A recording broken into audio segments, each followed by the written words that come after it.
Aí, no final da conversa, o Frei, poucas palavras, diz assim: eu entendo que para você o seu problema é o papai, mas eu tenho que dizer que não é.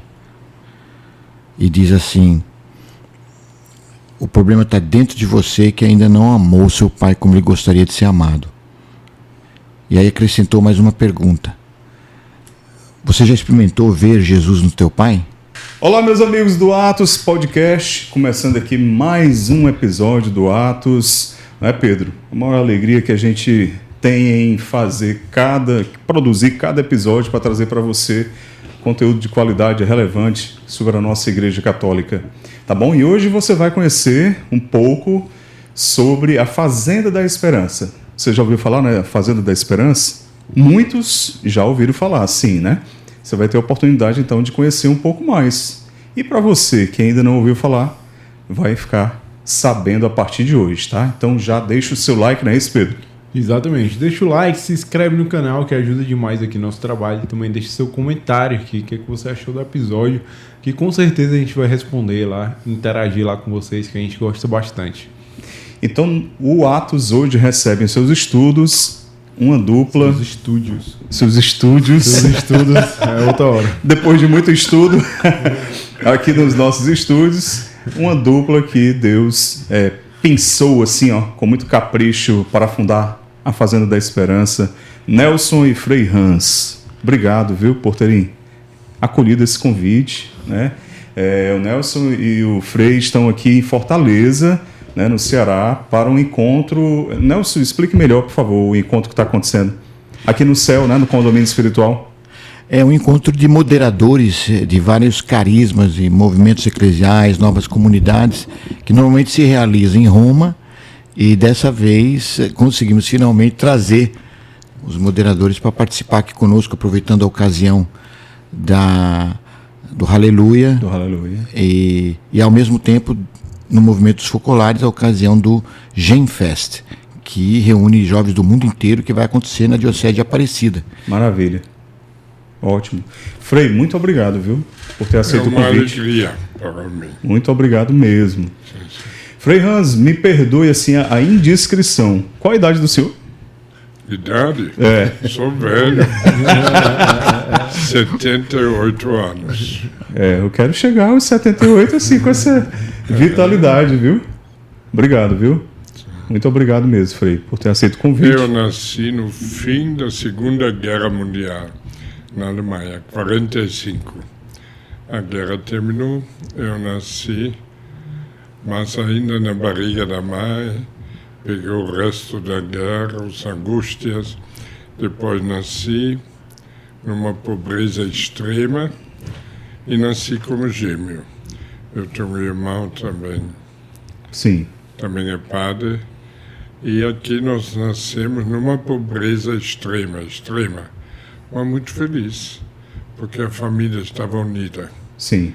Não só a família biológica, depois tive mais 2 irmãs, mas também toda a família. Minha mãe tinha 11 irmãos, irmãs, todos casados, tios, todos pobres, mas todos unidos, dividiam o que tinha, era uma comunhão natural. Impressionante. E esse ambiente familiar era um ambiente católico? O senhor nasceu católico, numa família católica? Mas todo o país era quase uma grande parte católica, participava. Depois da guerra, a diocese cada ano tinha muitos padres, os seminários todos estavam cheios. E depois, devagarzinho, a Alemanha melhorou, entrou mais dinheiro, o povo construiu suas casas e o individualismo tomou conta, cada um pouco por si. Veio a riqueza, a igreja mais vazia. Autossuficiência, mas o povo esqueceu de Deus. Totalmente. Hoje a igreja vazia, os familiares, cada um por si. É incrível. Eu vejo, Jesus tinha razão. Ninguém, ele disse, consegue servir 2 senhores. Ou você dá teu coração à riqueza, querer ter, ou você dá coração a Deus, isso significa você se torna sensível pela necessidade do outro. Porque Deus não é uma ideologia, é um estilo de vida. Pensar no outro, viver essa comunhão entre todos. Eu não me conformo que neste século ainda tem gente que morre de fome. Não tem. É um paradoxo, né? Não dá para entender. Não dá mesmo. Porque muita gente tem tanto que nunca vão precisar. Se precisassem, tudo justo, tudo certo, mas nunca vão precisar. Nem sabem quanto tem, mas não entregam. E hoje, Frei, a Alemanha é um dos países mais ricos do mundo. Sim. E, infelizmente, as igrejas estão vazias. Totalmente. Nós temos dioceses que não tem mais nenhuma ordenação por ano, 1, 2, tudo diminuía. Juntam já paróquias, 3, 4 juntos, ainda sobreviveram um pouco porque veio muitos padres da Polônia, mas agora está diminuindo, veio padres da Índia que ajudaram. Mas não sei como vai ser em poucos anos, não sei. O senhor foi ordenado lá, na Alemanha? Eu estudei aqui teologia, filosofia, fiz noviciado aqui. Para a ordenação eu fui para a Alemanha porque meus pais viviam, todos meus parentes estavam vivos, então eu fui ordenado lá, diácono aqui no Brasil, padre lá. E o que foi que ele trouxe aqui ao Brasil? O senhor veio jovem então, né? Eu com 26 anos veio para o Brasil, mas que me trouxe, eu tive uma experiência com meu irmão e mais 2 na Biafra, na época quando tinha a guerra da Nigéria com Biafra. Então eu fui lá para ajudar, tá? E aqui eu vi a injustiça gritante entre o primeiro mundo e o terceiro. Então isso mexeu muito comigo. Então eu pensava, não basta só dar o dinheiro, eu deveria dar mais. Então eu queria dar minha vida para os pobres. Sempre tive forte dentro do meu coração ajudar aqueles que injustamente são colocados no lado. Sim. Porque não é culpa deles. E isso levou o senhor para o carisma franciscano? Então eu procurei muito Francisco, gostei. Já na minha juventude foi até interessante. Eu com 7 anos, 8 anos, na escola, uma vez o professor perguntou: alguém sabe o que quer ser na vida? Eu confesso, não sei porquê. Espontaneamente eu levantei e disse: sim, eu quero ser padre. Talvez impressionado pelo pároco eu tinha, muito bacana ele. Eu disse que eu ser padre. E o professor começou a rir, mas ria tanto, você não tem ideia. E disse: mas para ser padre precisa ser muito inteligente. E você não é. Aqui se gravou dentro de mim: eu não sou inteligente, não posso ser padre. Eu esqueci. Não pensei mais. Terminei o estudo normal, depois entrei na fábrica, me formei como gráfico, aprendi, fiz tudo. Mas depois, como jovem, participava da juventude e todo dia de manhã um grupo de jovens, antes de ir no trabalho, íamos na missa lá na cidade dos franciscanos, que tinha missa às 6 horas. 7 horas começava o trabalho. E isso foi uma missa silenciosa, que o padre dizia nenhuma palavra. E isso foi bom para mim, porque tive tempo de conversar com Deus. Hoje, às vezes, a missa é tanta coisa, termina, eu digo: desculpa, Jesus, não tive tempo para falar contigo. Tanta coisa. Mas aquelas missas foi muito bacana. E aqui voltou de novo o desejo. Mas eu tinha medo, disse, não, eu não posso. Mas como não parava, eu disse, eu vou tentar. Se não consigo, me deixa em paz. E assim eu fui, tá? E nesta época do seminário, para estudar, tinha guerra e nós fomos para lá para ajudar. Fizemos uma campanha, foi muito bacana, nas paróquias, nas ruas, tivemos um bom resultado e não queríamos simplesmente dar para qualquer. Tínhamos medo que não chegasse, então nós mesmos organizamos o avião, transporte, fomos juntos. Foi muito interessante, também uma certa aventura, porque era guerra, pouco perigoso.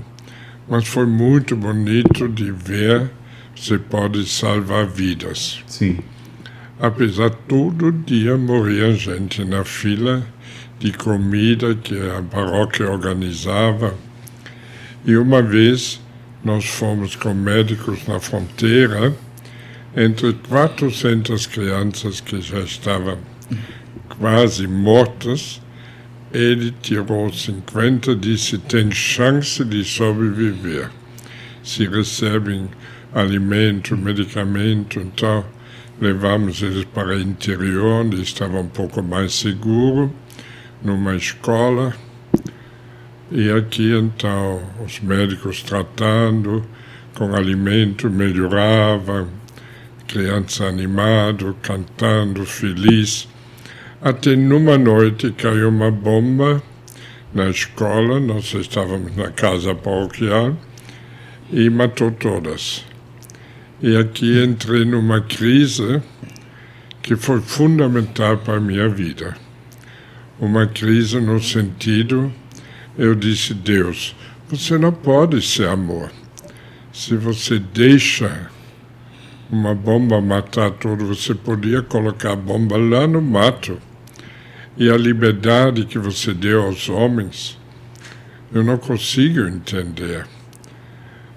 Se eles se matam entre si, tudo bem, mas matar crianças inocentes, que tem nada a ver com guerra, eu não entendi. Achava Deus não é amor. E assim foram meses e meses de luta interior. Minhas orações eram uma reclamação, uma briga com Deus. Uma aridez espiritual. Sim, ali. Totalmente. Depois precisava sair de lá, estavam perdendo a guerra e voltando no seminário, sempre aquela luta. Até uma noite, rezando sozinho na capela, reclamando mais do que rezando, como Deus me fizesse uma pergunta: onde estão essas crianças? E aqui se abriam os olhos, estão contigo. Então, não estão bem? É melhor do que eu. E aqui me veio uma luz. Pode ser duro, que morre criança, também aborto, milhões são matados. É duro, mas o homem só consegue matar o corpo, a alma não. Também as crianças abordadas, todos estão com Deus. Aqui encontrei uma paz. Como, sabe, eu tinha, talvez no inconsciente, mas pensava mais a vida do nascer até morrer.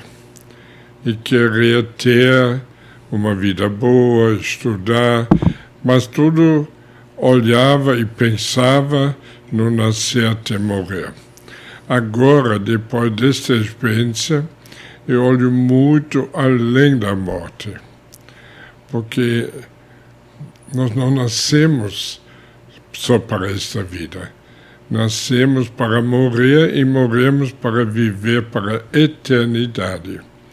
E aqui comecei a pensar muito na eternidade, que é algo que nunca acaba. E na eternidade, que Deus pergunta: Eu tinha fome, sede, você me ajudou, não ajudou. Então, 1000 coisas que nós valorizamos, discutimos, brigamos e tudo, eu acho que não tem valor. Deus não pergunta se você era católica ou você era outra religião, ou ateu. Nem pergunta você ia na missa, é casado no primeiro, segundo, casamento homossexual. Nada disso. Nem você é padre, bispo. A pergunta é única.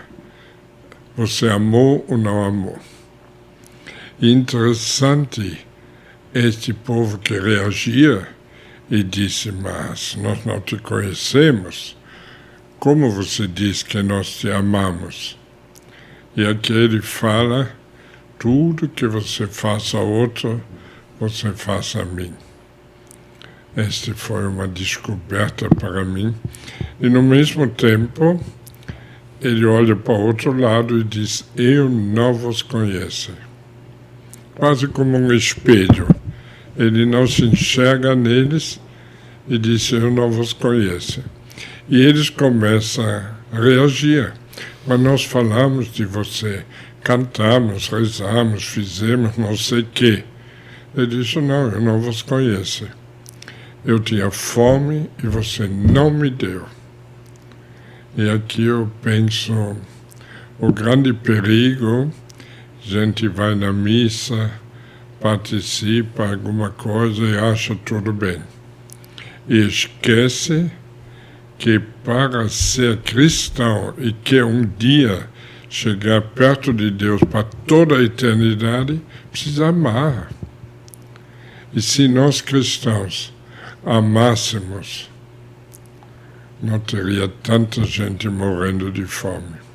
E aí o senhor veio para o Brasil e teve toda a formação, né, para ser sacerdote. Todo no Brasil, noviciado. E o que ele encantou aqui no Brasil? Como? O que fez o senhor ficar aqui no Brasil? Não, a vocação eu sentia para os pobres. E no Brasil encontrei muitos pobres. Mas depois, quando foi pároco, foi transferido para Guaratinguetá. Então, para mim, era mais do que normal acolher Jesus em todos que, de um jeito ou de outro, pediam ajuda. Eu lembro uma noite, uma menina veio grávida. Meus pais me abandonaram. Eu não sei onde ficar. Então foi difícil para mim, porque estava sozinho, meu confrade estava de férias. Eu sabia que é difícil acolher uma mulher na casa paroquial. Mas o Evangelho diz, quem recebe o outro, quem ama, estrangeiro, pobre, é a mim. Então eu acolhi. Foi uma experiência muito forte. Ela ficou, deu à luz, não podia ficar com a criança, eu assumia. Mais tarde ela veio, se confessou, agradeceu e disse, eu tinha marcado no outro dia o aborto. Mas o Senhor me acolheu, eu dormi tão bem, pedi horário. Hoje estou super contente, eu sei que meu filho está numa família, eu não matei. Então, com essa experiência, comecei a acolher sempre mais. Na casa paroquial mesmo? Na casa paroquial.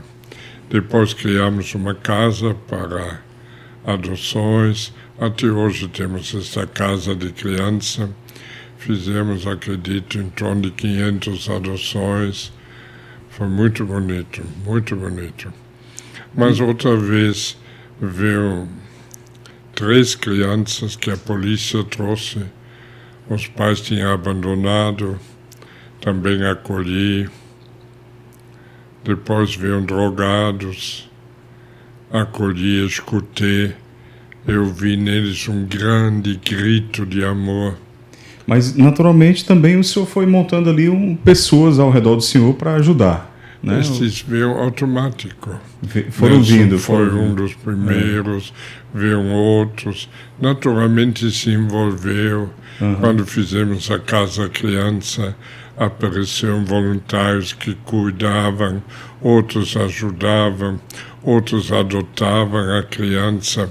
Nasceu uma grande família que vivia o amor. Ali em Guaratinguetá. Em Guaratinguetá. E como é que surgiu a Fazenda da Esperança? E neste acolher, também Nelson foi na esquina, apareceu com outros jovens, e para nós tudo era Jesus. Acolhemos e fomos sempre mais. E outros jovens veio para ajudar e pediam para fazer os votos, queriam se consagrar para esse trabalho.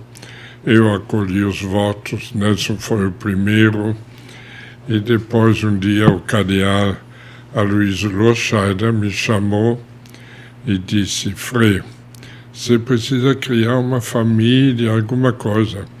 Eu disse: não, eu não tenho vocação. Eu quero amar Jesus no pobre e basta. Ele disse: sim, mas você, quando é velho, vai no convento, você é frade. E esses jovens vão para onde? Aqui caiu a ficha. Então eu disse: ok, ele nos ajudou, fizemos os estatutos, e ele, na Diocese de Aparecida, reconhecia a família da Esperança. Agora já tínhamos ganhado um terreno, já tínhamos construído casa para acolher. Nelson foi junto. Primeiro alugamos, depois ganhamos terreno, construímos. E até hoje não para de ganhar terrenos. Mas o nome Fazenda da Esperança, qual foi a inspiração? Isso Nelson tem que contar, ele sabe melhor. Então entra o Nelson agora. Nelson, conta um pouquinho aí pra gente como é que foi a sua história. Você foi criado num ambiente católico, como é que conheceu o Frei, como é que foi? A minha família chegou em Guaratinguetá um ano antes do Frei ser transferido para a comunidade paroquial onde nós já frequentávamos. Sim. Então vocês já estavam lá? Estávamos lá. Certo. Agora, como você e o Pedro, né, estão escutando, né, nós escutávamos essas histórias. E quem assim, estava com o coração aberto, como era o meu caso, assim, cheio de questionamentos, ia procurar o Frei para conversar. No meu caso, eu procurei por uma dor que eu vivia dentro de casa, porque nós participávamos da missa, da igreja, o meu pai e minha mãe nos levava desde pequeno, mas eu não entendia por que o sofrimento do alcoolismo de papai. E, como a gente sabe, né, divide a família, era uma dor muito grande desde pequeno, quando eu via as discussões entre os dois, eu não entendia. Nessa conversa que eu tive com o Frei, algumas coisas que ele falava na homilia mexia, me questionava. Aí, no final da conversa, o Frei, poucas palavras, diz assim: eu entendo que para você o seu problema é o papai, mas eu tenho que dizer que não é. E diz assim: o problema está dentro de você, que ainda não amou seu pai como ele gostaria de ser amado. E aí acrescentou mais uma pergunta: você já experimentou ver Jesus no teu pai? Deve ter sacudido aí, né? Essas palavras, né? Aí eu perguntei: mas Frei, quando o papai chega em casa alcoolizado, bêbado, o senhor quer me dizer que é Jesus? Sim. Aí foi como assim que caísse dos meus olhos assim uma venda. E eu voltei para casa decidido: eu quero fazer essa experiência. Aí naquele dia papai estava em casa e com esses dois pensamentos na cabeça eu fui até a cozinha, fiz um café e levei para ele. Primeira vez. Você tinha qual idade? 17. E aquele momento foi tão forte porque... Mas ele estava... Sóbrio. Sóbrio, certo. Ele não falou nada. eu simplesmente levei, ele tomou e ficou, claro, surpreendido, olhando para mim. Voltei para a cozinha e nesse momento eu senti uma sensação de liberdade, paz, alegria tão grande que eu tomei uma decisão naquela hora. Eu nunca mais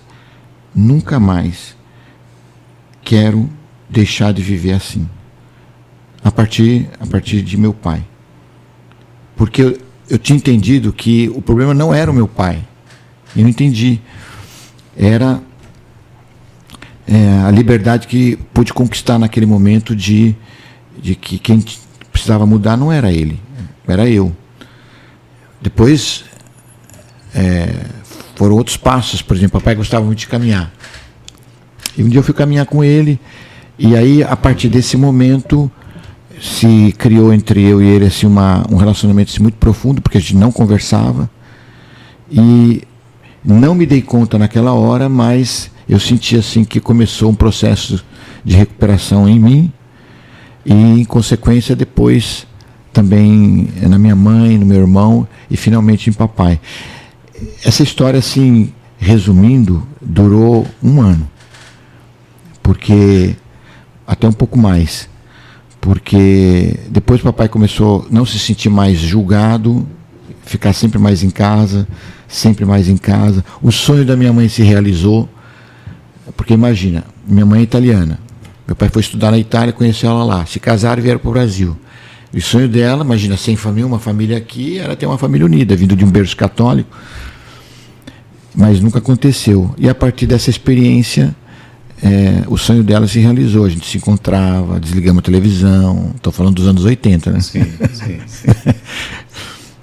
E o diálogo aconteceu, e no meu coração veio um desejo muito forte de poder extravasar, colocar para fora essa experiência, não só dentro de casa, mas para levar para os outros. Para os outros. E foi aí que aconteceu um momento em que o meu pai perdeu o trabalho, e com já 55 anos de idade é muito difícil, né, encontrar trabalho. Ele foi encontrar trabalho em Moçambique, na África, numa empresa de pescado estatal.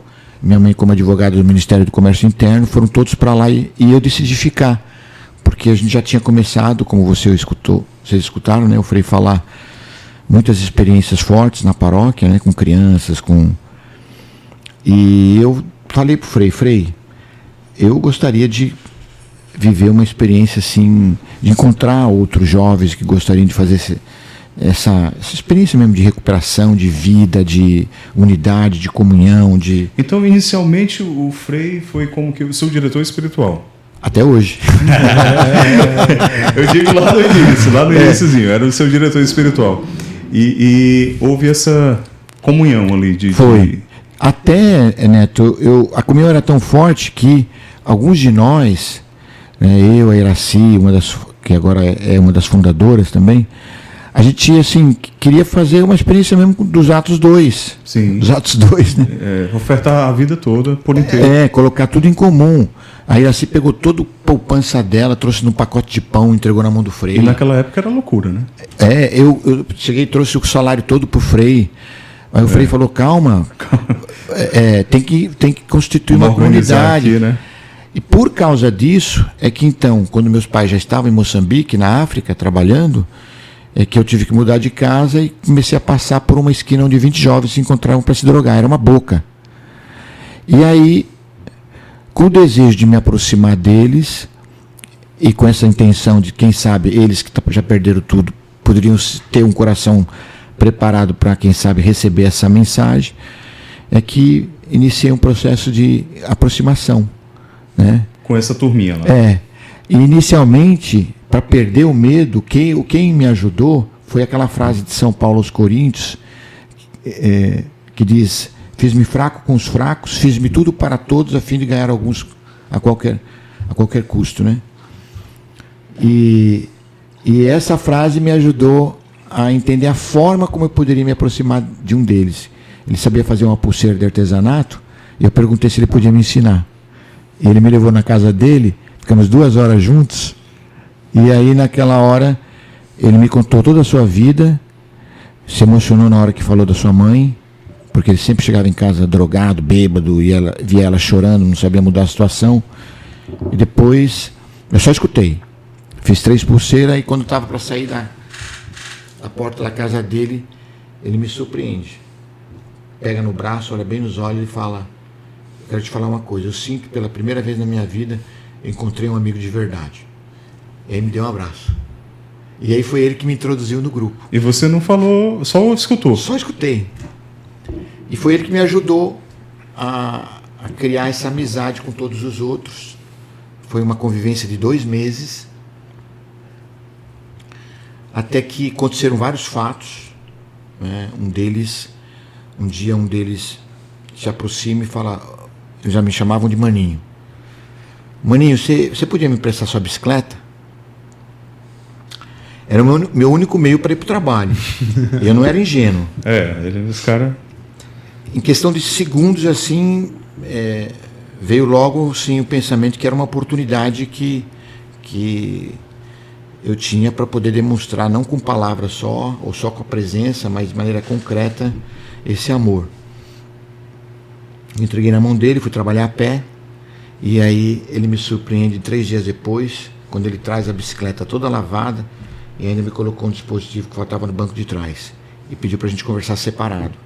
E aí ele disse assim: eu quero ser sincero com você, nós estamos sem droga essa semana aqui. Eu falei para a rapaziada que eu ia pedir a bicicleta para você, porque eu sabia que você não ia fazer nada. E eu fui com ela trocar por droga. Eu não consegui chegar. Voltei para casa e eu estou muito feliz de devolver a bicicleta para você. E aí ele me fez lembrar uma frase de São João da Cruz que sempre me tocou, me acompanha até hoje. Onde não há amor, coloque amor e você vai encontrar. E você simplesmente se fez um deles ali. Isso. Porque não eu não queria que perdesse. Não usou a droga que eles usavam, mas estava no meio deles, escutando, partilhando, conversando, ouvindo a realidade deles. E só por essa amizade desinteressada, gratuita, eles se sentiram ali cativados. Eu não queria perder o encanto daquilo que eu tinha experimentado com o papai, entendeu? Ou seja, amar sem mesmo o interesse de querer mudá-los. Sim. Foi algo assim que até hoje assim me encanta, né? E um dia eu sempre ia me encontrar com eles depois da missa, né? Na paróquia, né? Com o frei. Mas um dia o evangelho era: pedi e recebereis, batei e vos será aberto, procurar e encontrareis, né? E aí o frei fez uma homilia dizendo: muita coisa na nossa vida não acontece porque a gente não pede. Aí eu falei para Jesus: você não podia dar um desses jovens não para mim, para você? E tocamos encontros, continuamos encontros. E uma semana depois, o Antônio, um desses jovens, pede para a gente conversar em separado. E nessa conversa ele me disse: ô Nelson, queria te contar uma coisa. Faz uma semana que eu não coloco um cigarro de maconha na boca. Eu não quero mais chegar em casa e ver minha mãe chorar.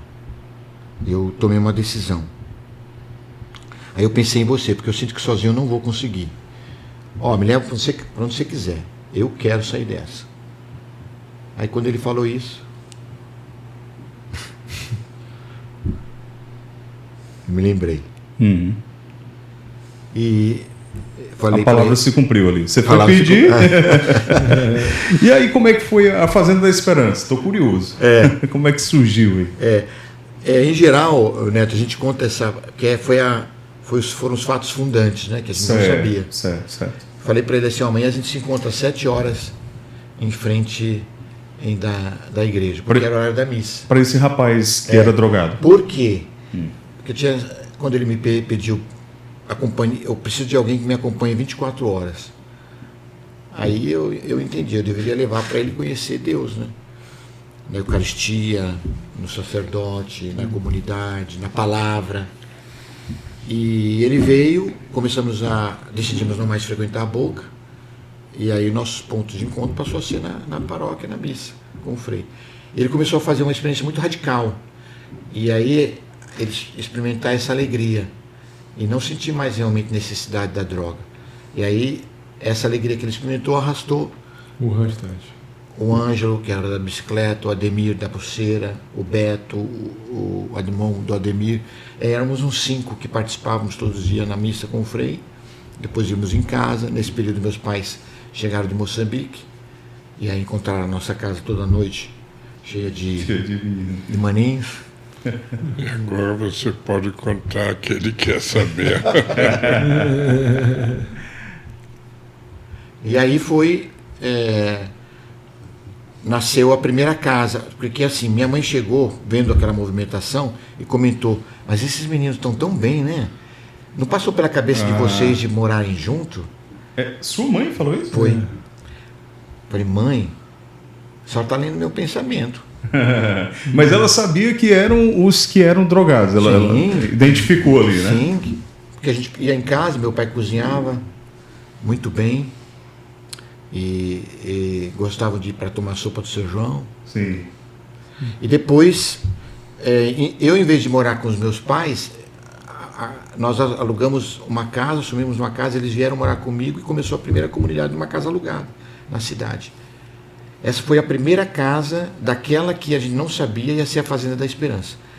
E aí... Tudo acompanhado pelo Frei? Tudo. Tudo acontecia na paróquia. Certo. E depois em casa. Sim.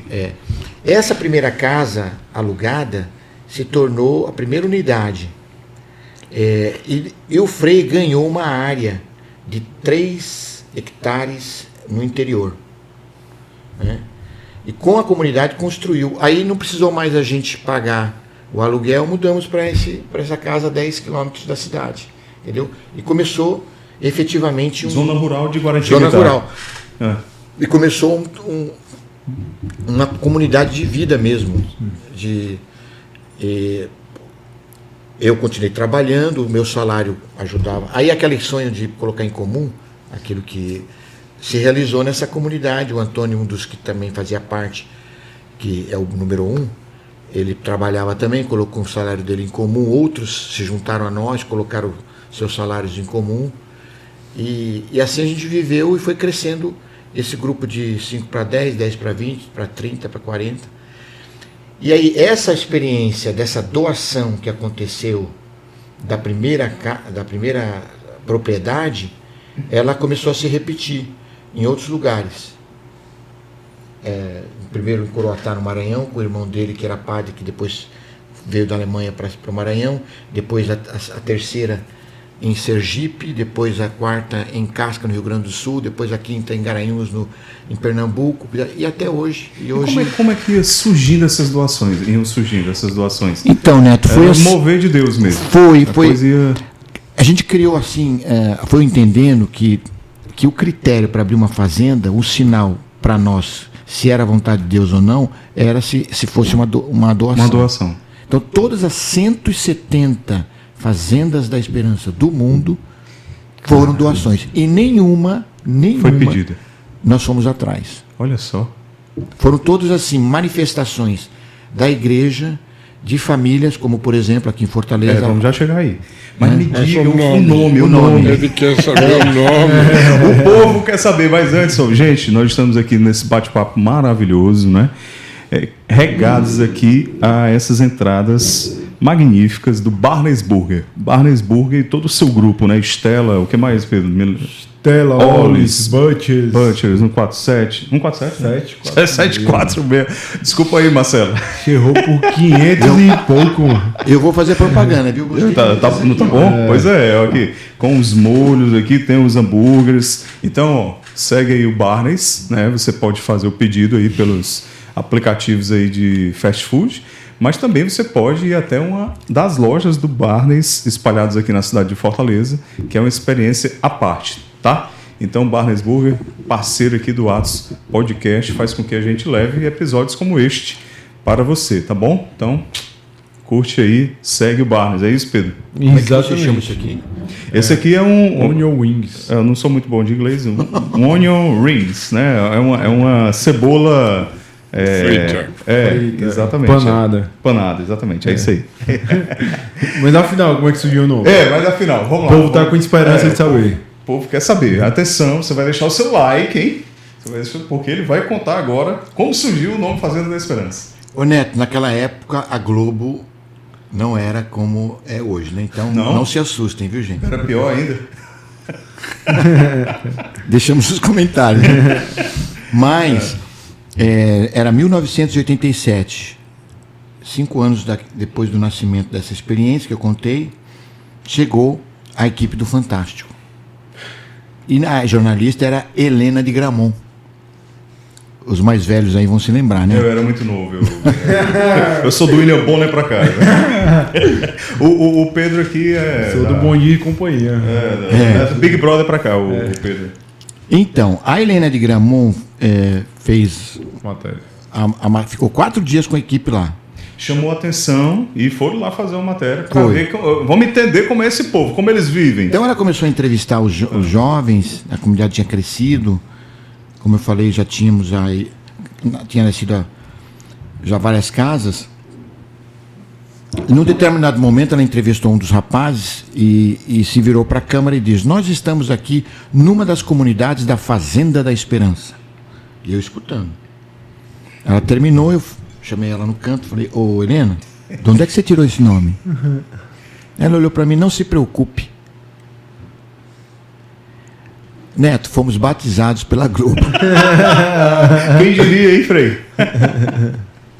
Sério mesmo? Uma leiga jornalista captou o que seria o carisma. O carisma de vocês. Não foi uma pessoa religiosa. Mas ela disse: não se preocupe, ficou por isso mesmo e saiu na matéria.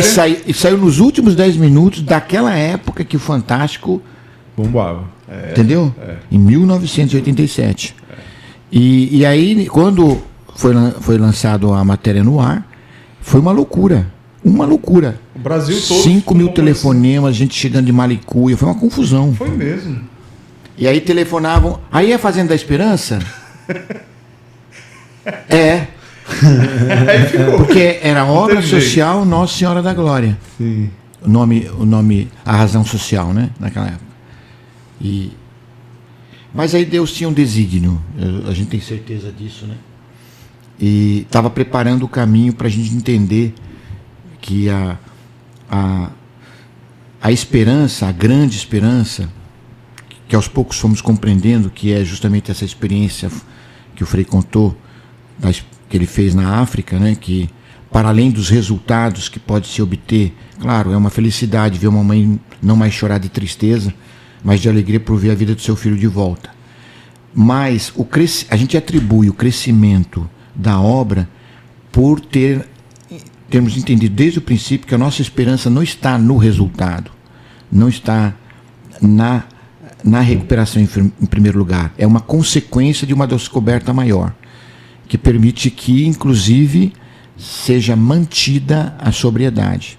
Porque durante todos esses 41 anos, sempre aconteceram muitas recaídas. Entendi. E aqueles que recaíram, porém se encontraram com o Senhor, eles e fizeram uma profunda conversão de vida, eles ganharam a ferramenta para poder recomeçar.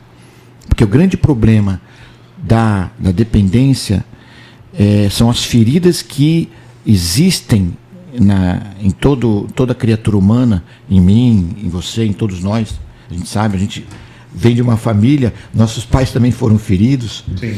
Então, como eu fui ferido, como acabei de contar aqui, né, e que provoca o desejo de fuga através de muitos meios, né? Um deles, Agora, a droga. Vocês tiveram contato depois com essa jornalista para depois, Não mais, não Neto, mais, não tiveram mais. mais Só agora recentemente, né? Acho que faz uns 4 anos ela faleceu, né? Ah, tá. Então ela veio ao mundo com essa missão, né? Dá o nome da Fazenda da Esperança.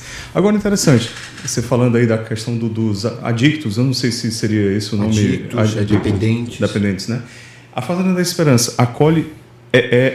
O foco é esse? São pessoas que têm um histórico de dependência? Ou outras mais pessoas? abrangente. dependentes de todo tipo, drogados, alcoólatras, jogo.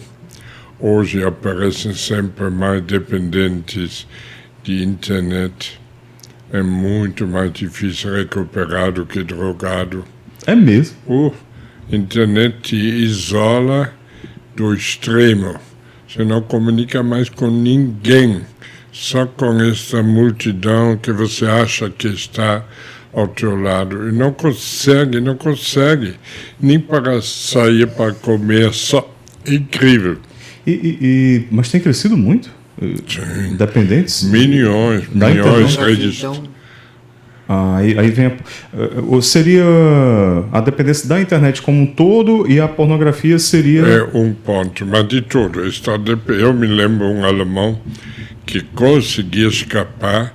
Ele diz, Frei, eu me sentia indo para um abismo e não podia parar. Eu sabia que termina no suicídio. Você não aguenta mais, você se fecha até quer morrer. É muito difícil. Enquanto drogado ainda se relaciona com outro, fuma junto, ainda é diferente. Internet isola, não consegue mais, se fecha no quarto, nem mais desce para comer, sempre precisa. É uma dependência terrível. E está cada vez mais comum, né? Muito. Também jogo é muito forte. Agora, irmãos de rua, assim, que não tem nenhuma dependência, que por outros motivos estão na rua, também são acolhidos? Sim, também. Mas a maioria tem um droga, histórico, né? Álcool. Agora, esses dias tivemos mais um programa com Deus Tem Jeito. Nós fazemos isso junto com muitas comunidades em diversos lugares. Domingo fizemos aqui em Fortaleza. Sábado. E domingo, né? Sábado, acho que foi. Então, veio 250 jovens de rua, homens e mulheres. Ficamos o dia juntos, tá? E depois, no final, um grupo grande, não sei, 140. Aceitou, né? Ser acolhido, né? Pediam para ser acolhidos. Então, enviamos nas fazendas, outras comunidades, Lumen, tudo. Encontramos um lugar para todos. Mas é bonito, mas todos têm uma história, tá?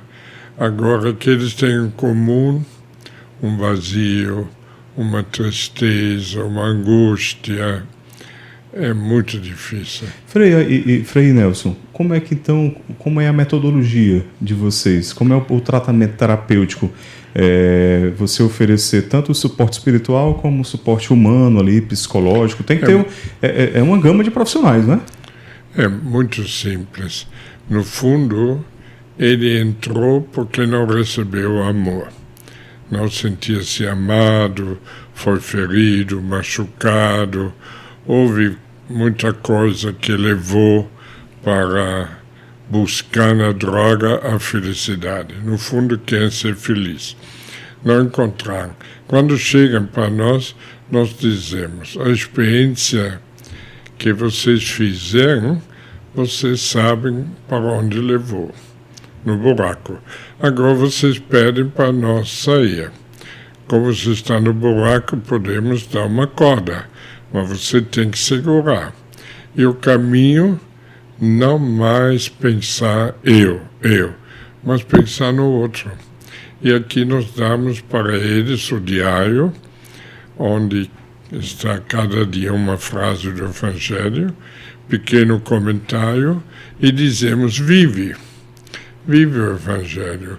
Vive, por exemplo, amar todos, amar teus inimigos, perdoar, viver o Evangelho. Na maneira que vivem, porque a palavra de Deus é Deus, Deus entra na alma deles. E aquele que eles buscou na droga a felicidade, e nunca vai encontrar, nem no dinheiro, nem no sexo, nem nas coisas do mundo se encontra essa felicidade, somente em Deus. E Deus é amor. Então nós ensinamos eles a amar. Isso é a parte espiritual. Mas o amor é concreto também no trabalho. Então dizemos tem que trabalhar. Nós não temos aqui Papai Noel que vai dar bolsa para vocês. Não tem. Perfeito, perfeito. Você tem que trabalhar. E o bonito é uma forma de amar, trabalhar a forma de amar, e depois ficam realizados, felizes. Trabalho é uma coisa bonita, se você consegue ver o resultado, criar poucos, nasce aos pouquinhos, as galinhas, a horta, qualquer coisa traz uma alegria. Maravilha. Isso também no futuro, importante quando volta na sociedade. Sim, sem dúvida. Precisa sair para trabalhar. E outro ponto importante, viver junto. Numa casa, Em comunidade. 12, 14, não de massa. 12, 14 para viver é família. Relacionamento, se perdoar, recomeçar. Porque muitas pessoas têm dificuldade de relacionamento. Famílias se separam. Mesmo no convento, alguns saem, porque não aprenderam a viver junto. Mas nosso Deus é um Deus trino, ele é comunhão. Então precisa aprender a viver junto, colocar em comum aquelas experiências, os sentimentos, ser família de verdade. Isso ajuda tanto, tanto, tanto, impressionante. E é bonito, eles têm sede disto. Então, vivendo assim um ano, o nosso tratamento 1 ano, viver todos os momentos importantes do ano, Carnaval, Natal, Páscoa, tudo. Coisa que a maioria não tinha, né? Não tinha uma Não vivência de família, de Aniversário, muito no aniversário. essas datas comemorativas. Sim, Né? muito no aniversário de primeira vez que eu ganhei um bolo que cantam para mim. Então tudo isso faz bem para eles, se recupera e se valoriza. Descobrem também a capacidade que tem de amar. Deus colocou isso dentro de cada um, mas não foi educado para viver. E assim, a maioria consegue depois lá fora. Tem tantos que hoje na sociedade são modelos, são experiências bonitas. É muito, muito bonito, gratificante. Vocês têm assim números de por ano, por exemplo, quantos entram, quantos se recuperam? Atualmente são quase 5 mil que estão acolhidos em todas as comunidades, né? Então, já passaram mais de 60 mil. Agora, como são um número grande, né? E cada ano termina eles são graduados, recebem até um diploma. É muito bonito. Legal. A festa que se faz quando eles terminam esse processo. Né? E esse processo, a proposta é de quanto tempo? 12 meses. 12 meses. Aí terminou isso aí, ele tem a opção de voltar para a sociedade, para casa, ou se quiser permanecer e quiser se consagrar. Vocês utilizam esse termo, consagrar, no carisma? Voluntariar, depois tem aqueles que escolhem a vida consagrada. A grande maioria começa com essa experiência de voluntariado. Ajudando lá na fazenda. Depois aí vão caminho para um processo de missionariedade. Depois aí decidem o seu estado de vida. Se vão se casar ou vão se consagrar no celibato, né, ou ao sacerdócio. Essa família que o cardeal Lochada pedia para criar-se uma família, hoje tem mais de 2.000 membros. São consagrados, disponíveis. Quantos, Frei? Desculpa, quantos? Mais de 2.000. De 2.000? Sim. No mundo padres todo. No mundo todo. São padres, são consagrados, masculino e feminino, casados. E isso é bonito, porque hoje estamos em 26 países. Como é que o senhor dá conta? Não precisa. Só com a graça. Tem muita gente, né? Tem essa família 2.000, nós dividimos, a tempo entregamos para a segunda geração. Por isso que dá tempo de vir aqui fazer um podcast. Não, eu estou me sentindo, nós estamos nos sentindo lisonjeados, né? Porque o senhor pôde tirar um tempinho aqui para vir conversar E conosco. depois somos regiões. Por exemplo, tem a região da Ásia. Então lá tem responsável, pátria masculino e feminino.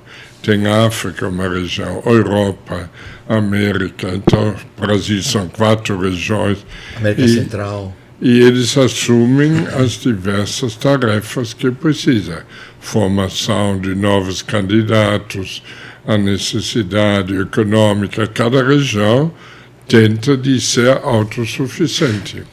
E cada fazenda por si também tenta de ser autossuficiente. Não tem este paternalismo que tem que pagar. Não, acreditamos que eles são capazes. Não são aleijados. São inteligentes, não tiveram chance, mas podem trabalhar, podem fazer. E aqui tem diversos trabalhos, produzimos, por exemplo, em Maranhão tem a Sarola, até vende para a Suíça, em outros lugares tem a Oliveira, por exemplo, Barbosa. É uma coisa extraordinária para a saúde, faz um bem enorme. Então, tudo isso... Tem fazendas que, por exemplo, produzem um consórcio com a BRF e outros consórcios, né? E aviários com 32 mil frangos, assim. É mesmo. E aí recebe o pintinho, depois a alimentação. Colônia de aviários. Cada fazenda Para ser autossustentável. tem que se manter. Entendi. E agora temos um desafio. Quem sabe alguém que nos assiste pode ajudar.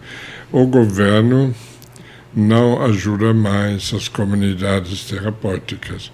Já o ano inteiro, não. Discutam, talvez um dia querem ajudar, não sei. Mas no momento não tem.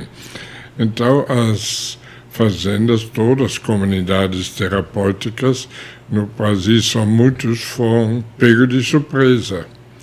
E a gente começa a dizer, mas como podemos fazer?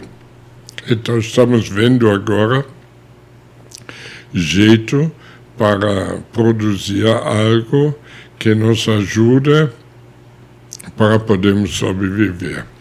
E uma coisa, estamos começando a produzir energia solar. Porque agora se pode, quando produz mais do que você usa, pode vender. Isso. Então, nosso sonho é ter uma grande usina para produzir muito e assim podemos vender. Tem um mercado grande, muitos querem comprar e assim temos dinheiro para a administração e tem despesas que os jovens não conseguem levantar o custo. Vocês têm a terra, né? Disso. Onde podem Doada. as usinas podem ser instaladas, né? Então eu preciso de doadores que nos ajudem para implantar grande usina. Temos já pequenas para o uso da nossa energia. Agora, para o governo, sai muito mais barato você subsidiar, né, instituições como a Fazenda da Esperança, do que ele próprio intervir em políticas públicas. Sai muito mais. Não quero entender a filosofia exatamente, do governo. exatamente. Eu já parei de querer entender, porque não dá para entender. É melhor a gente viver não dependendo do governo. Porque um preso custa 6 mil, mas e todos esses que nós acolhemos estavam em perigo, muitos já estavam na prisão, da prisão vem para nós. Então o governo teria muito mais despesa do que ajudar. Claro, mas decidir não ajudar, acabou. Não posso brigar, não quero brigar, mas vamos lutar para ser autossuficientes. Se alguém nos pode ajudar, eu agradeço muito, muito, muito. Queremos implantar o mais rápido possível, quanto puder, para ter um pouquinho de dinheiro para essas despesas que sempre acontecem. Tem surpresas cada hora. Mas Deus também é grande, até hoje nunca faltou. Nunca faltou, né, Frei? Sempre encontramos gente generosa. Por exemplo, todas essas fazendas foram doadas. Até foi interessante, quando era pároco novo, eu pedia aos ricos da paróquia se pudessem ajudar a construir casas para os pobres. E fizeram, todos ajudaram, foi muito bonito. E na inauguração, eu avisei na rádio, não tinha televisão, eu preciso de uma fazenda, porque tinha já uma casa alugada. Mas eu preciso de uma fazenda para eles poderem trabalhar, ter animais, plantar. A casa era muito pequena. E poucos dias depois, uma senhora me convidou para almoçar. E era rica, tinha fazenda. Eu confesso, já pensei, pode sair alguma coisa. O senhor já foi mal intencionado. Não é, com esperança. Eu fui com esperança. Mas fiz a oração e sentei. Antes de começar, ela disse, eu te convidei para dizer, está ficando louco. Para de pedir fazenda. Você acha que alguém vai te dar uma fazenda? Você sabe quanto vale uma fazenda? Quem tem não vai dar. Para com isso. Isso é ridículo o que você faz. Me estragou todo o apetite. Mas eu pensei, não é possível que não tem ninguém que valorize Deus mais do que uma fazenda. Ela faz uma onda, mas a fazenda passa, ninguém leva nada. Ela também já morreu, não levou nada. Então, eu disse, pode falar, não acredito. E depois veio doações. Mas chegou uma hora que veio tantas doações que alguns dizem, mas Frei, para. Mas eu pensei, não posso parar. Ela disse, ninguém vai dar. Se agora estão dando... Tem que aproveitar, né? Não, Deus deve estar atrás, porque é difícil, ela tem razão. O povo doar não é fácil, tem razão. Mas se estão dando, Deus deve tocar. Então eu não posso dizer não, dizemos sempre assim. Agora, quando o Papa nos visitou, o Papa Bento, ele foi na fazenda. Depois da visita dele, não parou mais. Fazendas do mundo inteiro. Era 43. Tínhamos. Com a visita do Papa. Foi para 170. Vamos já continuar a história, né? Nós queremos agradecer parceiros, né, que fazem a evangelização acontecer, que certamente também a Fazenda da Esperança tem esses parceiros. Então, Imobiliária Mota da Costa, uma imobiliária especializada em locação de imóveis. Se você quer alugar, colocar o seu imóvel para locação ou alugar algum imóvel, aqui é o seu lugar. Então segue aqui a imobiliária, chama o atendimento aqui pelo WhatsApp, você vai ser atendido, você vai ser muito bem assessorado, tá bom? Com todo o know-how, a expertise do Rodrigo Costa, que inclusive é especialista em investimentos imobiliários, tá bom? Então segue aqui, Imobiliária Mota da Costa, mais um parceiro do Atos Podcast, tá? Frei, o senhor imaginou lá no início, era pároco lá em Guaratinguetá, que isso tudo ia acontecer, ia chegar nesse nível? Nunca. Eu pensei, vou atender aqueles que moram na paróquia e basta, né? Nunca imaginei. Mas quando Deus quer algo e você deu a vida por Ele, você só pode seguir. Nem imagina até onde nos leva ainda. Por exemplo, aqueles que saem da fazenda, um dia pensamos, ou eles queriam se encontrar. Então começou um grupo para se encontrar, para se apoiar, depois outro. Cresceu, nós chamamos GEV, Esperança Viva, Comunidade Esperança Viva. Nasceu já mais de 300 no país inteiro, no mundo inteiro, que termina um ano, depois se encontram com os pais, com outros voluntários e ajudam a tirar outros das ruas, ou acolher os pais desesperados, fica um tempo lá no grupo, acolhem quem sai para não cair, quando não aparece vão atrás, amigo, onde está? Descobre se alguém cai, se ajuda mutuamente. Muito bonito.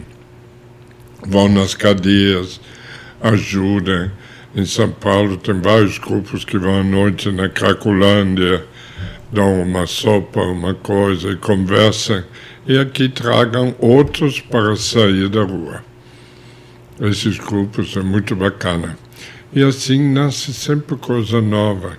Por exemplo, um dia, que se recuperou 30 e tantos anos atrás, depois estudou e depois se juntou com outros médicos e começou a fazer operações de catarata, mas em multidões. Mas ele sentia sozinho, não tinha sentido. Então ele nos procurou e hoje fazemos juntos mais visão, mais esperança. Então fazemos juntos esses multirões, já foram feitos mais de 1 milhão de operações, então tem emendas, pode ser doado para a fazenda e juntos nós fazemos essas operações. Isso para os deputados dá uma garantia, a fazenda está junto, e assim tem educação, muito bonito, nas escolas, no país inteiro, um grupo que dá palestras e tem livros, Viver de Cara Limpa, Tabibunhas, tem muita coisa, tudo faz parte de levar esperança. Sim. Porque no início pensamos só nos drogados, mas depois nasceu esse carisma da esperança, como a igreja nos aprovou, entendemos a esperança, não é só drogado precisa. Todo mundo precisa de esperança. Sim. O que falta hoje no mundo é Deus. O povo vai atrás do dinheiro, atrás de tantas outras coisas, poder, e se frustra. Termina em guerra, termina em briga, e não resolve. Então precisamos ensinar o povo a viver o Evangelho. Por exemplo, cada ano fazemos um diário espiritual, onde tem cada dia uma palavra, um comentário, depois pode viver à noite, escrever como viveu. Esse diário se espalha no Brasil inteiro, já temos 100.000 cada ano, se vende, muito bonito. Tudo uma maneira de evangelizar, de ajudar o povo a ser concreto na vivência da palavra, né? Sim. O grande perigo, nós nos enganamos. Falamos bonito de Deus, mas não amamos. Na prática, né, Frei? Agora, qual foi a fazenda que o Ben16 visitou e o que ele falou lá para vocês? Foi a matriz lá? Guaratinguetá. Guaratinguetá. É a que chama Pedrinhas? Isso. É. Pedrinha. Ele esteve lá. E quando ele foi, ele, no seu discurso, ele cunhou um título que ele deu para todos que estavam presentes lá de Embaixadores da Esperança. Maravilha. Porque ele vendo, eram na época 2.000 jovens que vieram de todas as fazendas que existiam naquela época, e aí ele passou essa mensagem: vocês são embaixadores da esperança. Depois chamou a atenção para os traficantes. Ele disse: pensa no mal que vocês estão fazendo. E um dia vocês precisam prestar conta diante de Deus. Ele foi muito forte, sua presença foi uma coisa inacreditável. E ele ficou tão tocado pelas experiências, 5 contaram a experiência, tão tocado. Por exemplo, quando ele renunciou, depois nós fomos várias vezes visitá-lo. E aqui ele, aposentado, tinha mais tempo, então a gente sentava na sala com ele, tá? E ele sempre falava: me lembro das experiências, me lembro das experiências. O senhor já o conhecia antes dele se tornar Papa? Lá na Alemanha? Teve Eu contato com ele? tive uma vez com ele como cardeal, mas foi um encontro de 1 hora mais ou menos. Encontrei ele na praça, falei que eu era estudante em Petrópolis, meu professor era Leonardo Boff, ele pedia para ajudar se ele entender o Leonardo, a teologia da libertação, tudo. Eles estavam um pouco com dificuldade e nós falamos, eu contei muitas experiências, foi a única vez que encontrei.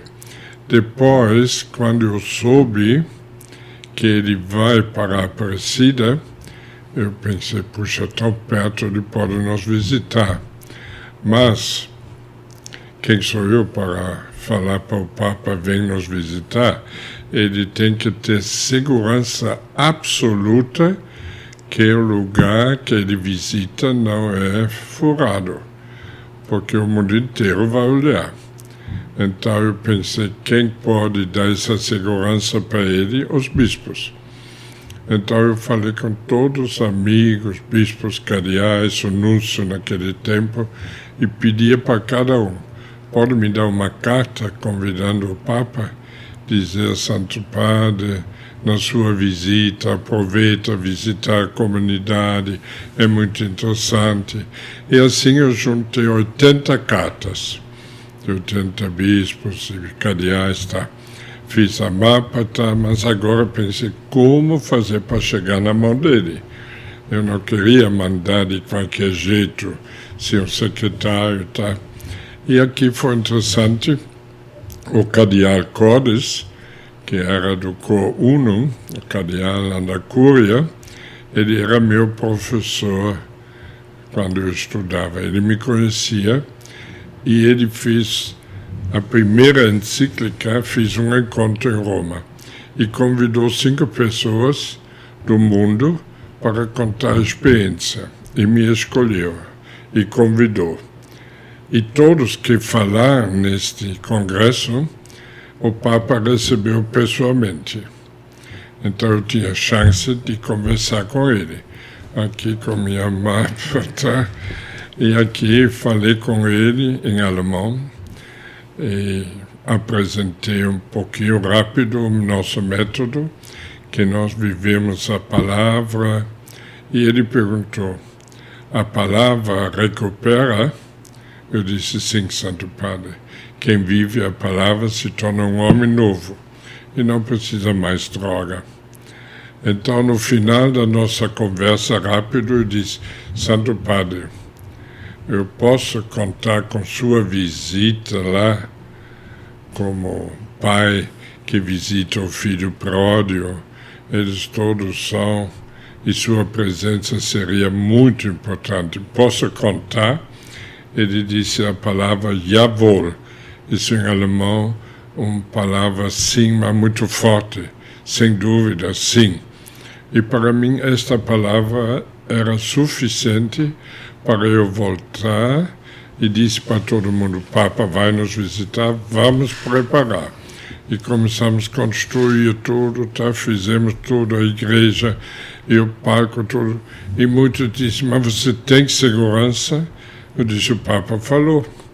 Sim, mas tem nada por escrito.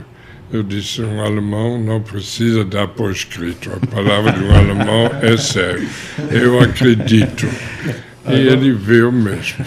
Agora, Frei, a gente olha para o senhor dessa sua estatura, né, um típico alemão, né? O alemão tem uma fama assim de durão, de frio, né, às vezes meio insensível, e a gente vê no senhor uma pessoa afável, né, que prega o amor, que fala do amor, que pratica o amor. Do Papa também falar Ratzinger, muito duro. A mídia, assim que o Ratzinger foi eleito, né, caiu aquele monte de comentário, né? É um alemão sisudo, é isso, é aquilo. Ele né? é tão sensível, tão fino, tão delicado. Ele não machuca ninguém. Ele pecou por ser bom demais. Tudo que aconteceu foi pela bondade. ele nem confiava ou desconfiava. Quando ele era professor em Münster, ele tinha um assessor que manipulava muito e mandava muito. Ele podia mandar ele embora, mas não tem coragem. Então ele pedia transferência para uma outra cidade, Tübingen, e foi lá professor nessa universidade. E o jeito dele é muito delicado. Quando falavam do Ratzinger tão negativo, eu sempre dizia, não é este cardeal que eu conheço, tão querido e muito inteligente. É o maior teólogo dos últimos tempos, né? Fiel à doutrina, né? Fiel à igreja. E muito humilde. Muito humilde. Renunciar. Não é para abrir mão, né? Eu tenho tanto ainda para conversar com vocês que o tempo aqui está... Frei, só uma curiosidade pessoal. Qual o nível de estrutura que precisa para receber a visita de um Santo Padre, né? Acho que muita gente tem curiosidade de saber disso, né? Rapaz, vamos arrumar tudo aqui, tem que ter um negócio... Como é que a gente vai receber esse homem, né? Porque o Santo Padre veio para a Aparecida por causa desse congresso. Isso era uma oportunidade, né? Agora também o Papa Francisco, quando estivemos com ele, já falamos, se o senhor vem para a Aparecida, não esquece de nos visitar. Mas ele veio uma vez para a Aparecida só para cumprimentar Nossa Senhora e foi direto para Rio, na juventude, né? O encontro dos jovens. Mas é difícil de planejar, né? A gente tem que viver o momento presente, tem uma oportunidade. Agora, com o Papa Francisco, tivemos várias vezes e é muito bonito ver ele na abertura que ele tem. É um pai. Você pode falar, pode pedir. Impressionante. Primeiro encontro, pedíamos que ele desse uma mensagem para os jovens na hora. Nós gravamos, ele na hora fala. É impressionante. É Maravilha. muito bonito. Queremos também agradecer outro parceiro nosso, viu?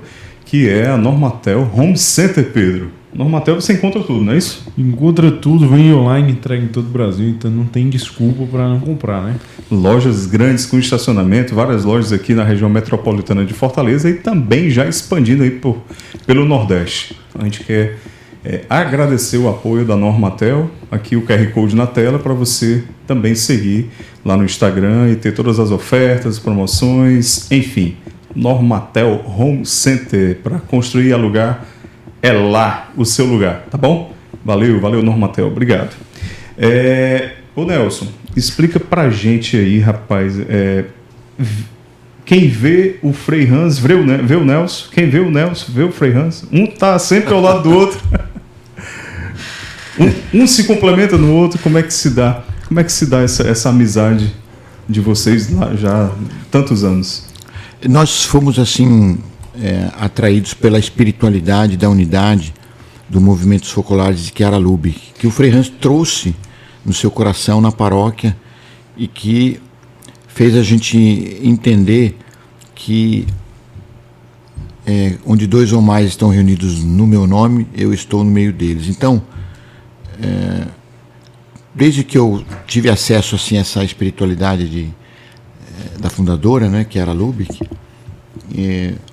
entre nós, a gente sempre fez esse pacto do amor recíproco que gera a presença de Jesus, que gera a unidade. Então, entre eu, o Frei, a Lúcia, Iraci, depois os primeiros que começamos, a gente tinha assim a certeza de que se a gente se quisesse bem, se a gente realmente procurasse viver essa família, ele no meio de nós ia recuperar os jovens. Então, quando o pessoal nos vê essa experiência de Jesus que manda 2 a 2.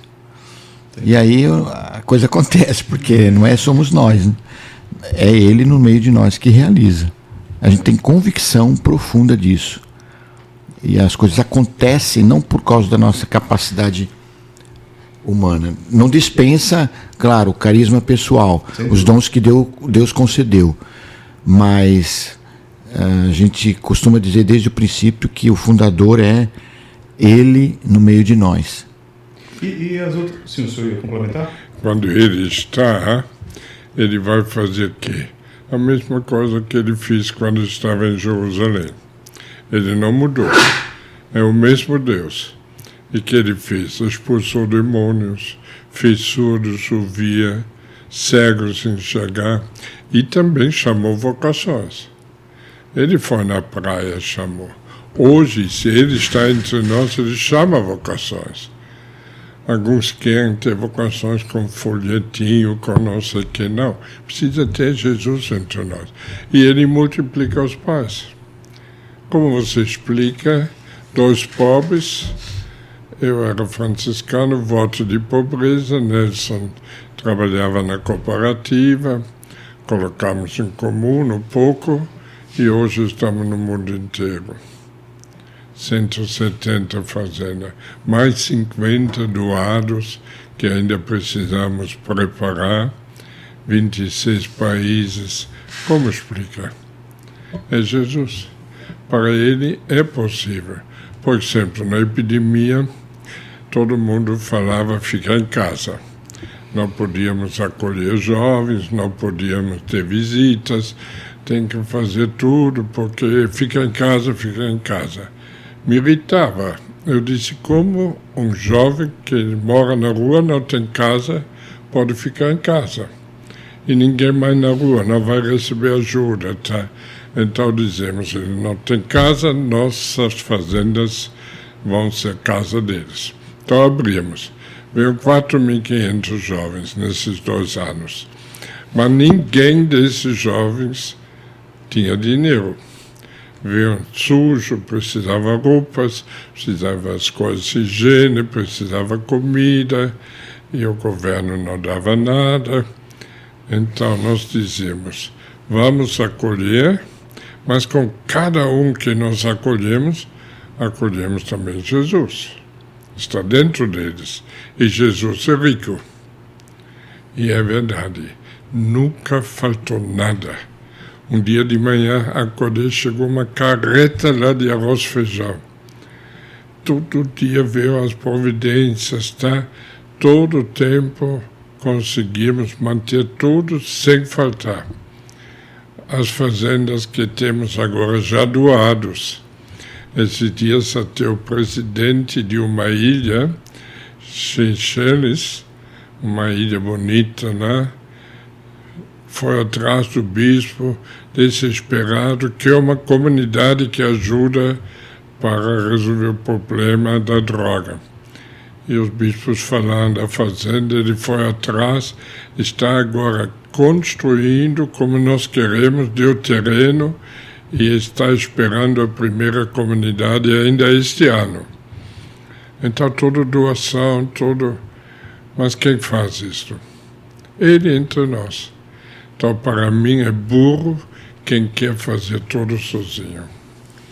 Então, isso nós aprendemos. Então, dizemos, nós podemos fazer diferente. Nosso carisma é esperança. Então, Jesus. Então, ele deve estar entre nós. Então, nós vivemos este amor recíproco. Deus nos chamou também as 2 meninas, da parte feminina, e fazemos as coisas juntos e as coisas acontecem. Para um homem leigo, né, casado no mundo, é até difícil compreender a realidade da providência divina, né? Da própria vida comum, que ela existe, ela é presente o tempo todo. Mas quando você vai falar assim com uma pessoa que não tem tanta espiritualidade, não tem tanta vivência assim, ela tem um pouco de dificuldade de entender, né? Que parece que a providência divina ela tem que abundar o tempo todo, até pelos discursos que a gente vê cada vez mais frequência, né? Mas abundar no material, né? Ali tem que ter muito material para você ser, entre aspas, ali um favorecido de Deus, né? Porque não tem nada a ver, porque Deus providencia a geladeira cheia, mas também providencia a geladeira vazia, né? Então tudo é providência divina, né? E é legal trazer testemunhos assim como o de vocês estão ali tocando a providência divina ali, né? De uma maneira muito viva ali.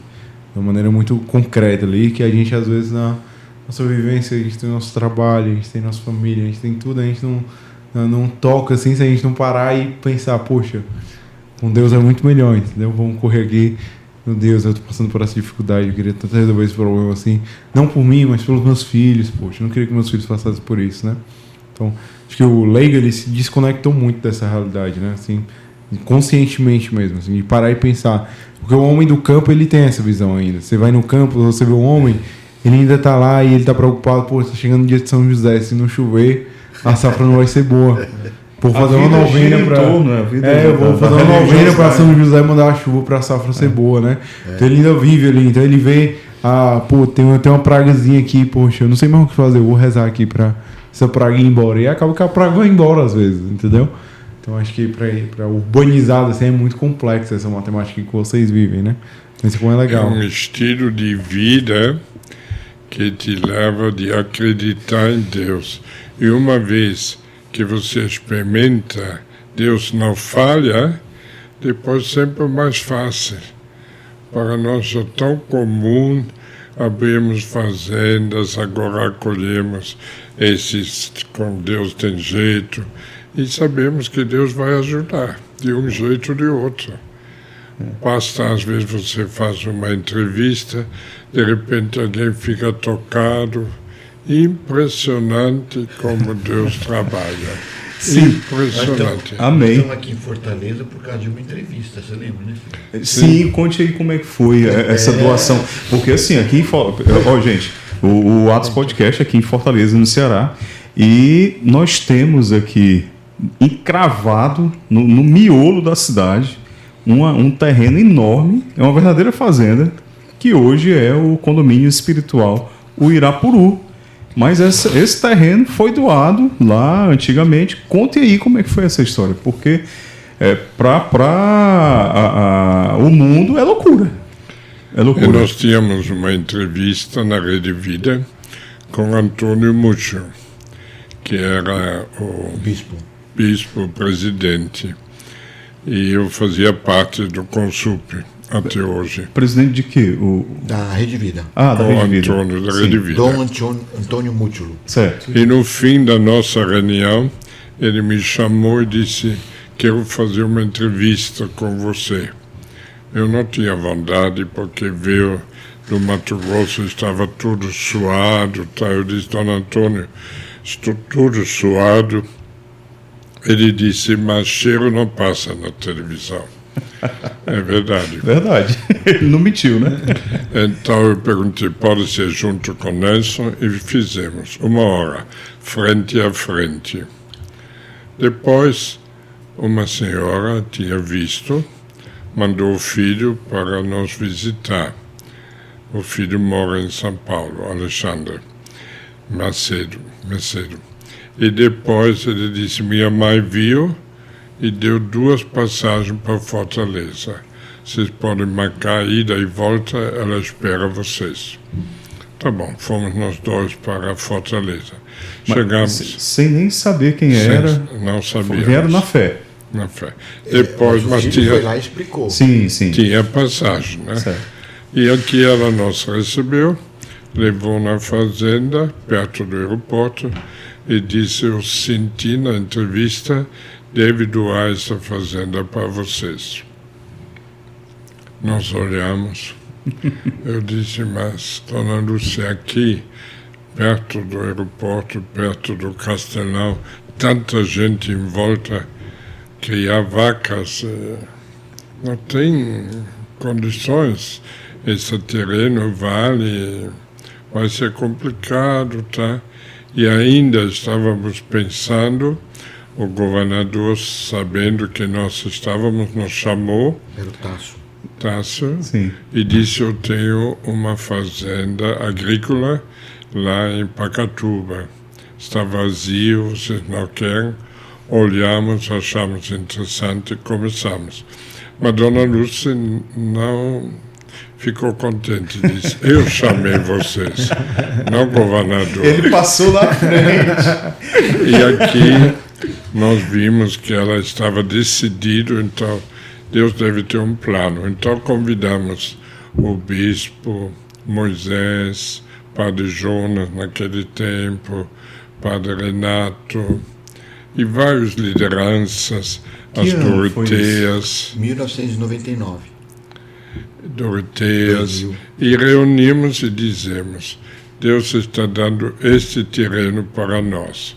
O que podemos fazer? Qual é a ideia que Deus tem para este? E aqui então nasceu a ideia, talvez um condomínio espiritual para ajudar. Então começamos a fazer os estatutos do condomínio e cada um pegava o que precisava, construía e depois sempre mais. Hoje são 22 comunidades que vivem nesse terreno, cada um com as missões diferentes. Por exemplo, os augustinianos tiram as meninas da praia da prostituição, tem várias casas para acolhê-las e ajudar, para poderem estudar. Shalom vai fazer, aleluia lá. Agora quarta-feira começa. As Doroteias têm este prédio grande onde acolhe agora os doentes. E cada um tem. Existe algo parecido com essa experiência do condomínio espiritual no mundo? Eu não conheço. O cardeal, quando ficou aqui, ficou tão tocado. Muitas autoridades já viram aqui. Também o outro cardeal, todos ficaram encantados. Disse, não tem outro lugar no mundo assim. Vocês acham que o condomínio espiritual, o céu aqui em Fortaleza, reflete o que é Fortaleza, um celeiro de comunidade, uma cidade que pulsa o catolicismo? Sem dúvida, Fortaleza é muito forte nesse sentido. Mas também, onde tem a escuridão, precisa luz. Sim. Fortaleza também tem muitos problemas com turistas, mazelas, com abusos sexuais, turismo e tudo. Então, onde tem a escuridão, Deus manda um carisma, manda uma resposta, e o céu é uma resposta. O pulmão espiritual para a Fortaleza e para o Brasil. Podemos dizer até luz para o mundo. Amém. Vocês sabem qual é o tamanho daquele terreno do céu? Mais de 100 hectares. 120. 120 hectares. 120 hectares no centro de uma cidade que é uma metrópole como Fortaleza. Lá dentro da fazenda é o centro geográfico de Fortaleza. Exatamente. Impressionante. Por isso não Loucura podia para o criar mundo. vacas. É loucura para o mundo. Mas ela ficou satisfeita no final. Ela deu aí, ficou satisfeita. Ela participou muito. Pedro, era um sonho do seu Marido? Benedito. Marido. Sim. Legal. Maravilha, viu? É coisa de Deus. Coisa de Deus. Frei, muito obrigado. Nós agradecemos. Vamos encerrar só por conta da hora mesmo. Mas tinha muito ainda para conversar. Mas muito obrigado. Obrigado, Nelson. Nós agradecemos também todos que nos vão assistir. Obrigado e rezam por nós. Nós também vamos rezar por vocês. Deus vos abençoe. Mas precisamos das orações para termos coragem e ir para Deus, onde Deus quer.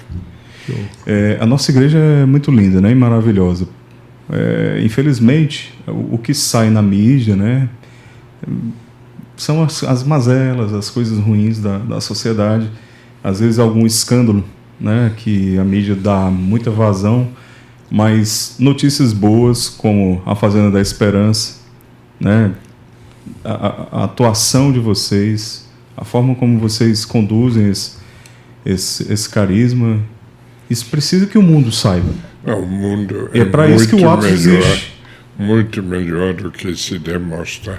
Uma árvore que cai faz mais barulho do que toda floresta que cresce. O bem, em tantos lugares, encontro famílias, doações, é impressionante. A bondade de povo é grande. Veja agora no Sul, quanta ajuda veio, quanta sensibilidade, não tenha dúvida. Mas os poucos fazem muito barulho. Isso aí. E tem muito poder, infelizmente. É isso. Mas, Até fazer guerra, mas só por pouco tempo. mas a esperança permanece, não é isso? Permanece, porque o bem não vence. Ninguém vence o amor. E a igreja é eterna. Sem dúvida. Obrigado, Nelson. Obrigado, Neto, Pedro, Matheus. Matheus aí, na direção. Obrigado. Obrigado Também sempre. todos que nos assistem, obrigado. Estamos unidos. Show. Pedro, maravilha, né? Show de bola. Curte, comenta, compartilha. Faz Segue sua doação aí para Fazenda da Esperança para ajudar eles a continuarem executando esse trabalho belíssimo. Vamos ver se a gente vai um dia também visitar lá Fazenda da Esperança, conhecer. Deixar uma roupa aqui, ó. Fazer tudo, Então, contem com a gente, casa de vocês aqui, a gente sempre fala aqui. O que Somos vocês igreja. precisarem, as Isso. portas estão abertas. E tamo junto, até o próximo episódio. E se inscreve aí no canal, curte, comenta e compartilha. Valeu, gente. Obrigado.